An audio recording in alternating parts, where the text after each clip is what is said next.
Torna alla vittoria l'11 di Renato Maggio, che in questo modo mette alle spalle l'ultima serie di partite negative e si rimette in carreggiata verso le zone d'alta classifica. Non può nulla l'Empedoclina dei giovani, che resiste per buona parte del primo tempo ma cede come da copione nella ripresa. Il tecnico di Cammarata dunque dà spazio a chi fino ad ora ha giocato meno, come i centrocampisti Gaiano e Monreale e il centravanti storico biancoceleste Portella. Tra questi c'è da segnalare anche il debuttante Bongiovanni, autore di una buona partita.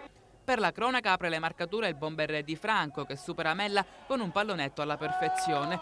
Al 13° ci prova invece Zimbardo da fuori area, ma il tiro termina a lato. 7 minuti più tardi arriva il primo gol stagionale di Giuseppe Portella, che batte l'estremo difensore dell'Empedoclina direttamente da punizione.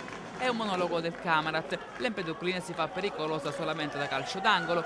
Nella ripresa, dopo la girandola di cambi da entrambe le parti, il Camarat cala il poker. Gli assi dalla manica li esce il solito Panepinto, al 23° quando serve Di Franco, che in questo modo realizza una doppietta, e al 27° quando rifinisce un'altra gemma per l'appena entrato Petruzzella. Al 45° arriva il gol della bandiera firmato Sclafani, che mette a segno il quinto gol stagionale Granata. Ben altra storia invece avrà la gara di mercoledì contro il quotato Villabate, sconfitto a Raffadali.